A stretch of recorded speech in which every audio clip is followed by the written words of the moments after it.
Okay, you guys, welcome back to Become Alive. I'm your host, Katie Connell.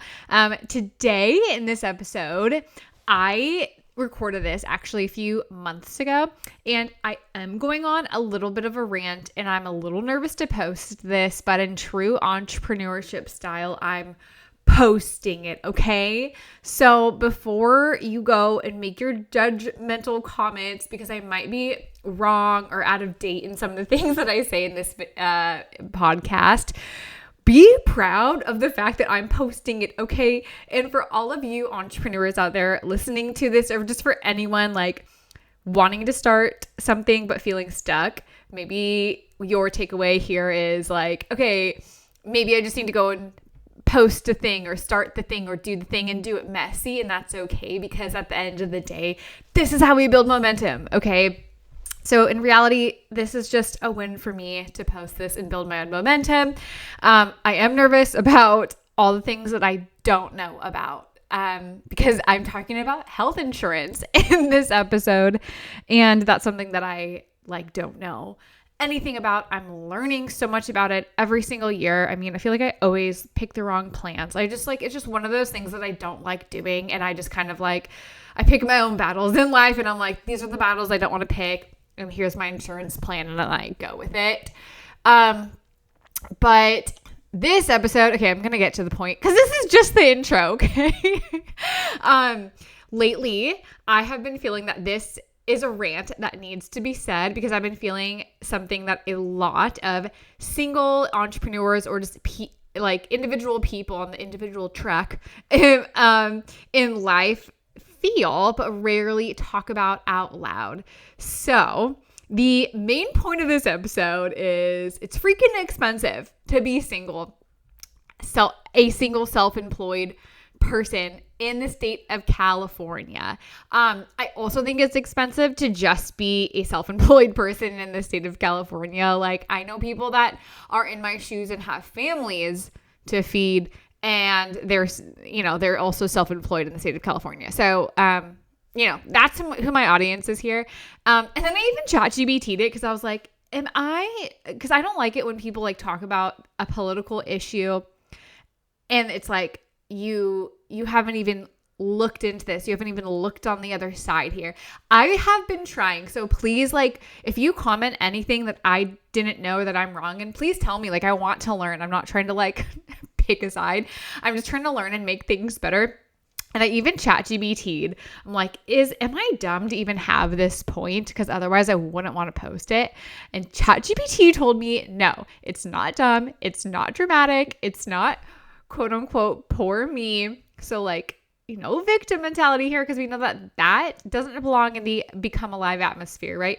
ChatGPT said that this is real, and it's affecting thousands of people who are out here building their dreams from scratch in the state of California and some other states along the U.S. that follow in the California guidelines as well here. But ultimately, quick little summary. Here's the deal. When you're single or married, but maybe the other person in your marriage doesn't have a job, and you're running your own business, you pay 100% of your health insurance out of pocket. No employer picking up 75 or 80%. No partner with a cushy corporate plan that you can hop on. Nope, just you, your income, your tax bill, and a premium that jumps from $250 a month to $700 or even $900 the moment you make just a little too much for the California policy to cut you off from any subsidies. And so if you've ever wondered, am I missing something? Because I have. Is there some secret benefit or program for individuals? The answer is no. You're not missing anything. California has programs for families, low-income households, employees with employer plans, seniors, kids, but almost nothing designed specifically to help single entrepreneurs not drown in premiums. It is a policy blind spot. Meanwhile, we individual single entrepreneurs are out here just trying to grow our own businesses, take risks, innovate, create jobs, pour pour into our communities, help the economy, and do all of this with a health insurance system that wasn't built for us in mind. So being a individual entrepreneur is hard in California and a couple other states. So the system still assumes that every adult works for an employer or is married to someone that works for an employer. And spoiler alert, a lot of us don't. So why I talk about that in my podcast from a few months ago, but I'm launching it today. This is not a pity party. It's more of a question. Why is the system not built for people that choose the uncommon path conversation? And it's about ultimately, it's a faith and resilience conversation. Resilience is one of my Become Alive core values. And it's a becoming alive conversation because choosing the path God called you to should not make basic life essentials unaffordable. But if I were to do a follow-up podcast about this, I do want to talk about that. This is all the reality of it. And as someone that is doing this because I feel like God called me to this track of entrepreneurship, and if that speaks to you too, if you're one of those people too, I just want to remind people like me and you that we live under God's economy, not the economy of the world. And while all of this is the reality and it's tough, it's okay to question it and maybe try to change it. And in the meantime, it shouldn't try to stop us. So that's my main point here. And I think I want to do a whole follow-up podcast to this on like living under God's economy when God's your CEO and you're doing this because you feel like God's calling you to be the entrepreneur of a either like single income family or an individual or something like that. Remember that God's your CEO and he will provide and he knows the economy you live in, and don't let it ever stop you or become a roadblock for you or put you into some victim mentality. That's just the enemy trying to strategically come against these big plans that are really under God's kingdom, and God will make his plans that are under his kingdom and his will. He will make them come to fruition. And it will be so fruitful. And so we don't have to worry about that. So we're going to dive in. We're going to talk about some of the real costs, the real gaps, the real policies that don't exist, and then try to come up with some ones that do. So let's dive in. And I'm excited to hear what you guys say in the comments. Here we go.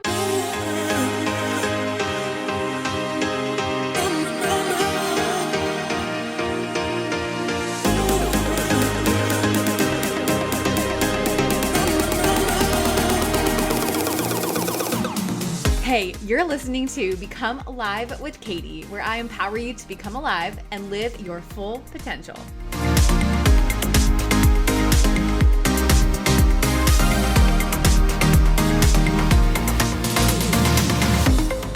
Check, 1, 2. Life gave me some lemons, but my Jesus, he be making lemonade. Have you guys, do you guys listen to Forrest Frank? I love Forrest Frank. And he is collaborating with this band that made that song, and he's on bed rest right now. He like broke his back, and he's making all this really cool music. I want to be like, that's really sick music. And he's got me, I'm in like a Forrest Frank mood. And he's a Christian hip hop artist, and he's so good and he's awesome.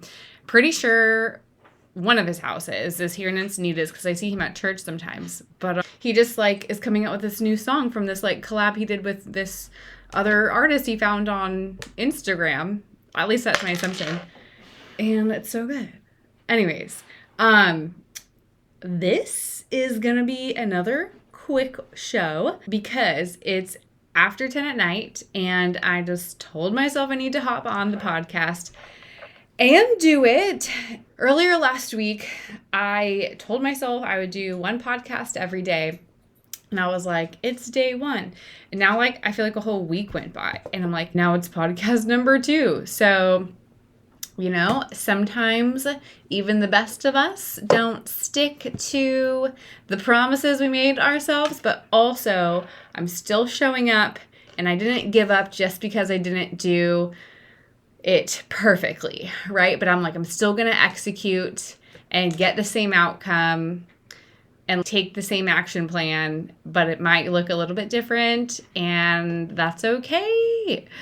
You know, it's like sometimes we have these plans in life and they don't go as we expect. And the worst thing we can do, though, is just like give up and be like, oh, never mind, it's not working, so I'm just not going to try anymore. And then, like, that doesn't make sense, because then you're just letting the enemy win. And, like, what if God had you on, like, a really cool path and he's like, hey, man, you might have, like, messed up or, like, gotten off track, but, like, let's still get you there. Like, you know, it's all part of the journey.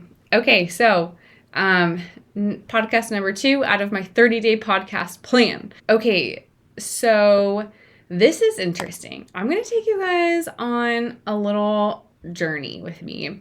So obviously I'm not going to publish this one until next week because it's sensitive information. And so if you're listening to this by now, then the sensitive information is no longer sensitive.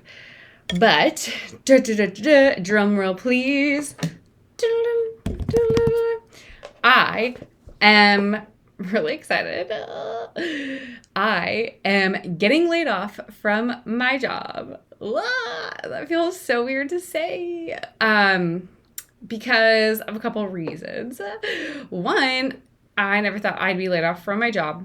But also, like, I guess I'm not that shocked or like feel weird about it, because if you know anything about the state of the economy in the past year, most people are getting laid off. It's like quite the common thing. I feel like if you aren't getting laid off, then your company must just be doing really well. So good for you, and stay there. But, you know, it's a rough economy out there, and especially in the like marketing agencies where I work for the next 4 days. It's tough in that entire industry right now. So, you know, so I think I just like knew it was coming. So I'm not like super like bummed or shocked. I'm more of like, okay, like how do we navigate this next step? Ooh, that's like sounds so exciting. Like, how do we navigate change? How do we navigate next steps? But when you're in it, instead of like giving advice to someone, it's like way different. Am I right? Or am I right?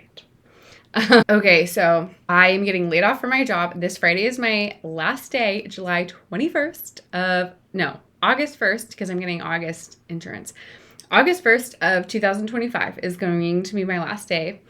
And this leads me down the path of fully investing into Become Alive, which I'm very excited about.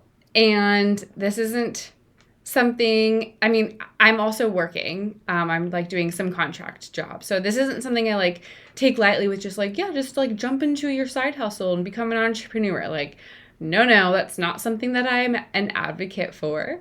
You have to be financially smart. That's biblically based, like be financially wise.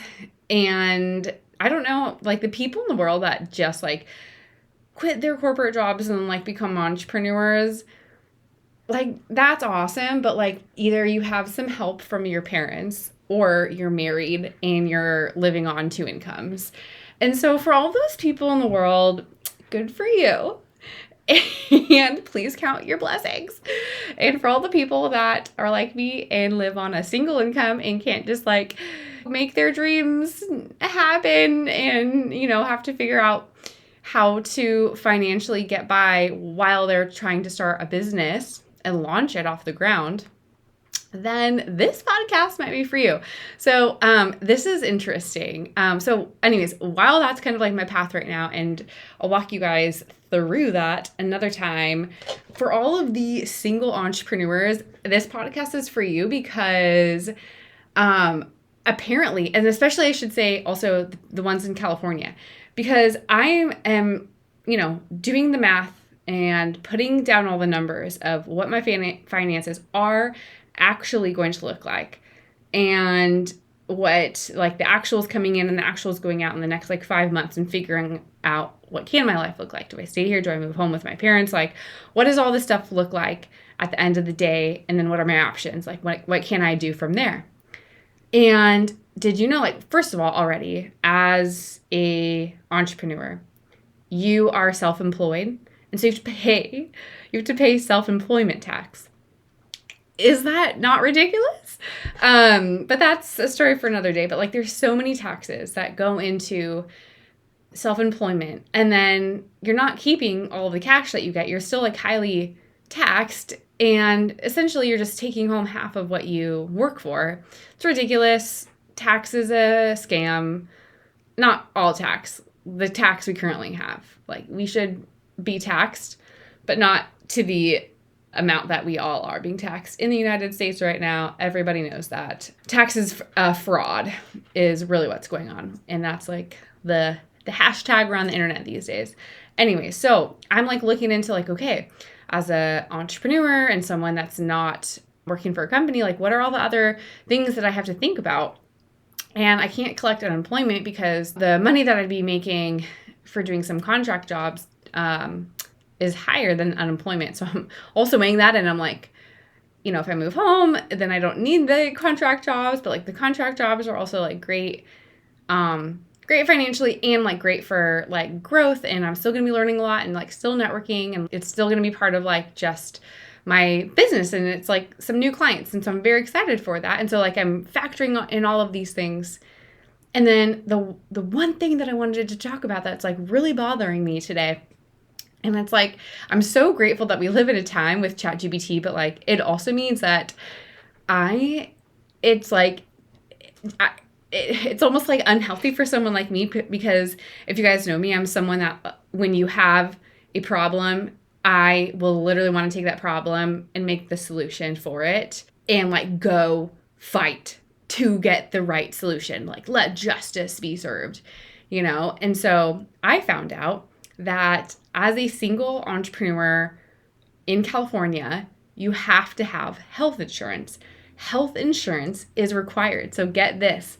Health insurance, let me just look this up. In the United States, as of 2025, there is no federal law requiring individuals to have health insurance. Awesome. The federal individual mandate penalty for not having health insurance was eliminated in 2019.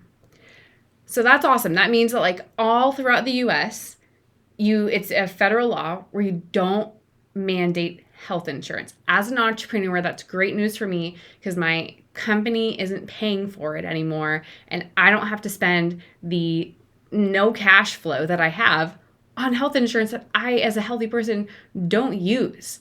And so that's great news, except, get this, however, some states do require it and charge a penalty if you don't have coverage. So like if you're a rebel like me, they will charge a penalty.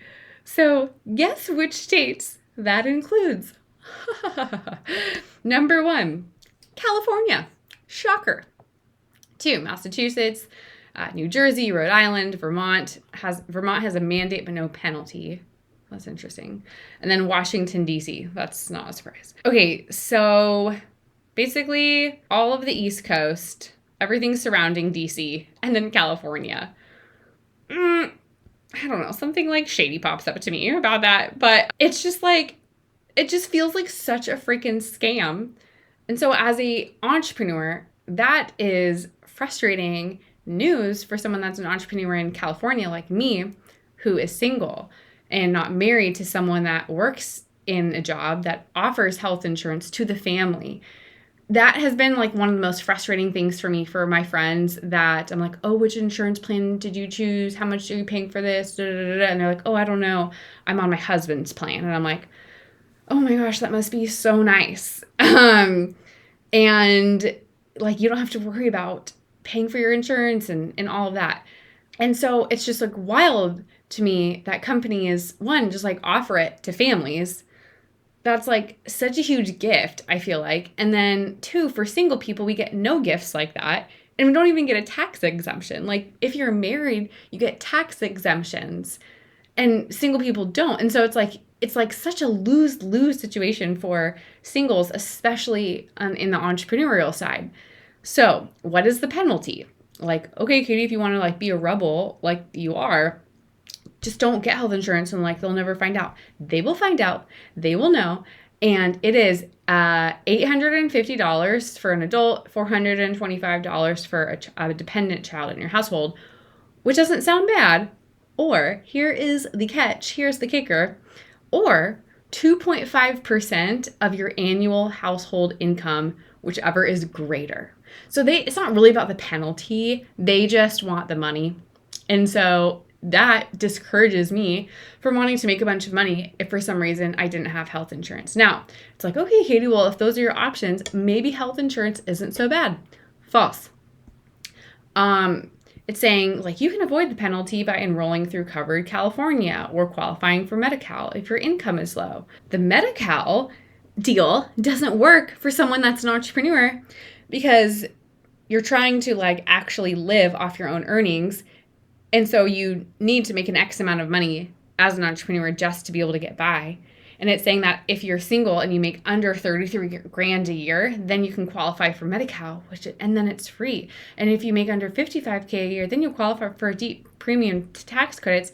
Well, guess what? None of those numbers are livable as an entrepreneur. And so it doesn't help for people that are wanting to support the economy and build their own business. Like, none of this is encouraging for me to be an entrepreneur at all. And entrepreneurship is very good for the economy. So it's just like all messed up, and like we don't need to get into like how much of a scam this is and where the money goes and who makes these decisions and blah, blah, blah. And then this is something that I've always been interested in. There's Christian-based insurance plans. I don't know if you guys have heard of those, but it's health sharing ministries. There's all these different ministries. My chiropractor actually recommended one that her and her husband do. But apparently, most of those are not accepted. It says, just be aware, the Christian-based ministries don't protect you from the California penalty and can be risky.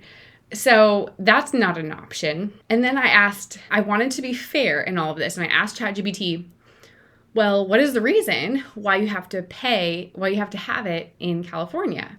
Because before I just go make an assumption about something being a stupid law, let's like look into all sides. And ChatGPT said, great question and totally fair to ask. Why does California require health insurance when the federal government no longer does? Here's the real reason. It says California passed its own version after it was all repealed in 2019. California passed its own version in 2020. The goal was to keep insurance costs from skyrocketing, to prevent free riders, which is people who don't buy insurance and then get emergency care the system pays for, which I get that, and then ensure a balanced risk pool, meaning healthy people stay insured, not just the sick ones. So basically it says if only sick people buy insurance, prices go up for everyone, so California tries to fix it by requiring everyone to have it. Like, it makes sense, but it also sounds and smells a lot like equity to me, because it's like, no matter how hard people work or don't work, let's just get them all on the same line. I don't know. While I don't agree with like a socialist society based on the laws of equity in most circumstances, I get that for insurance, but I also don't, because I'm also like, but let us choose to have it. But also, like, I don't want all my taxes going to people that just choose not to have it. So that's where I'm like, okay, I understand that. And then also, here's the other thing. Like, one of my friends is a lawyer, and we were talking tonight about how, like, she hears the other side of people that don't have insurance and then how much that costs them if they have to use it. And she's like, oh, they should have just gotten insurance. So I'm like, I get that. And so, and I do think having insurance is important for the things that we need. Like, I use insurance for my dentist. I use insurance for therapy. And I've used it in the past. Oh, I do use it for chiropractic care as well. However, it doesn't really, the amount that I use, it doesn't add up to what I pay monthly for it. So I'm like, I'd be better off not paying for it, but also like, you don't want to like take a risk. So I think it's really wise to meet in the middle and say, okay, it makes sense to have insurance be required. I don't like that it's only required in California and some other states. However, I'm like, okay, well, that's something that I could, if I wanted to change this and if I'm so upset about it and it doesn't make sense and it's a problem because it's not fair to single people, because you're also like paying all of your bills on your own. This just is an extra bill. Like, there's no deduction that you get for it as a single person. And so it's just so ridiculous. And so I'm like, okay, you can't, it would be one thing to take California off the list of required healthcare requirements to have insurance, but that could be really hard to get past. but what can I do? And what's a compromise that I can make? And so as I was ChatGPTing it, I asked it, the bot, I said, none of this seems fair if you're single. Like if I were to create a bill against the need to have insurance or some discount you could get if you're single in California and those other states, what should the bill be to fix the issue? Oh, and all this time ChatGPT has already been telling me like, yes, Katie, you're so right. So many other people feel this way. And there's already a lot of people like trying to get something passed. Like this is frustrating. So like, I'm not crazy here. And I do have to look into like, maybe there is a bill on the table for this. I don't know. But ChatGPT said, I love that you're thinking this way, not just venting, but actually looking in to propose a solution. Thanks, ChatGPT. Always make me feel better. We are 100% right. The system disproportionately punishes single people with no dependents, especially those making a moderate income, too much for Medi-Cal, not enough to comfortably absorb $6,000 a year, $6,000 a year in health costs, which is like, so I forgot to tell you guys at this point how much I'd be paying for insurance, about $500 a month, more or less. So it'd be roughly $6,000 a year in healthcare that I don't use, that I'm being forced to require as someone that's on a solo income that's trying to start a business. So it says, let's build the foundation of a hypothetical bill that would remove unfair penalties, acknowledge the cost burden on single individuals, offer meaningful relief without destroying the broader health insurance pool. So then it gave me this, the working title. I'm going to feel really silly if someone's like, Katie, this is already a bill on the table. I have not looked into that at this point. So if that is your comment of yours, that's awesome. But don't judge me for it. I know that I haven't looked it up yet. Okay. So it says the working title could be the Single Saver Act. Isn't that good? The Single Saver Act. So the problem the bill would address is California's health insurance mandate applies flat penalties, $850 for an adult or more, regardless of actual usage or ability to pay, with limited relief for single adults who don't benefit from household income pooling, spousal coverage, or dependents. What the bill would do, some proposed solutions, is one, single status credit relief. So this is what I love. This is what I think would be fair and easy to get past. And like, what if I make a movement on this? Like, would you guys sign and get your signatures and like support this? So create a California state tax credit for single tax filers without dependents earning under $100K a year to offset the cost of health insurance or the penalty. I don't love the under $100K a year part. I think that could be fixed, but to offset the cost of health insurance or the penalty. So you would get a single status relief credit of $1,000, so a $1,000 refundable tax credit. And then it says that could automatically apply if you file a single with no dependents and have a ACA coverage or paid the penalty. And then another option is to allow singles to avoid the penalty without having full ACA coverage if they meet any of the following criteria. And then another option that I really liked is, so there's all these tiers that like covered California, that I think it's in covered California that I would have to purchase depending on my income status and like how much I want to spend. And so it's saying you could require covered California to introduce so it has a bronze plan, and they should introduce a solo bronze plus plan, which is $100 around month, $100 a month would be the max premium for those filing as a single with income under 80K. Once again, I think 80K is too low. That's not really a livable expense in California anymore. So I think that should be higher. And it says it would be funded by redirecting unclaimed subsidies or pooling administrative savings. And then here's the other option that I like. Instead of a flat penalty, cap the penalty at 3% of post-tax income for singles with no dependents, or scale the percentage with the family size.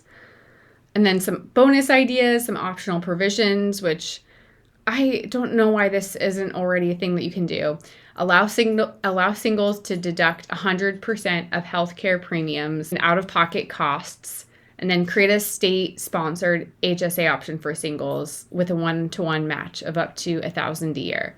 So I love all of those ideas. I think they're so doable because it's almost like we shouldn't even be arguing for this. It's just adding us into the list of like what people that are married already get all of these other like credits and stuff. So singles should 100% either be able to deduct their healthcare premium or